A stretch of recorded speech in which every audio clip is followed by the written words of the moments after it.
सालकोचा police ने पकड़ी लकड़ी तस्करों की गाड़ी, जब्त कर कार्रवाई की। अवैध गतिविधियों पर लगाम लगाने के लिए सालकोचा पुलिस लगातार कार्रवाई कर रही है। इसी कड़ी में सालकोचा पुलिस ने पुट्ठीमारी गांव से अवैध लकड़ियों से भरी गाड़ी को पकड़ने में पुलिस ने सफलता हासिल की है।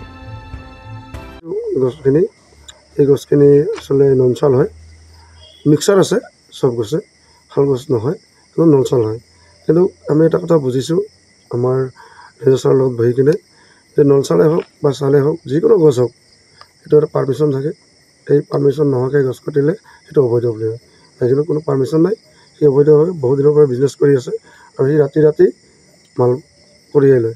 মানুহজনৰ নাম কি? মানুহজন এতিয়ালৈকে মানুহজন ধৰা দিয়া নাই। আপুনিতো ক'লে নবাকতে মানুহজন বুলি মানুহজন গাড়ীখন লগ পাইছে, গাড়ীখনত এজন লেবাৰ আছিলে। এতিয়া আহিব গাড়ীখন ধৰা পৰিছে মানে গাড়ীখন ড্ৰাইভাৰ কোন আগৰ পৰা মালিক কোন হয় নিশ্চয় আগৰ পৰা কৰিছে নহ'লে আৰু ইমান সাহস ক'ত পাব। এখন গাড়ী সন্ধিয়া টাইমত পাৰ কৰি ল'ব ওটা হাৰত দি কোনো পাৰমিশন নাই সি বহুত ডাঙৰ মাফিয়া হয়। কোনখিনি ঠাইত ধৰিছে? এই আমাৰ চালকচা আইচিছাৰ পেট্ৰলত ওলাইছিলে আৰু ওলাৰ পিছত আমি জনামতে জিৰঘাটত পাইছিলে মানে পুলিচে ধৰিছিলে। হয় পুলিচে ধৰি কিনে আমাৰ ৰেঞ্জাৰক গতাই দিয়ে।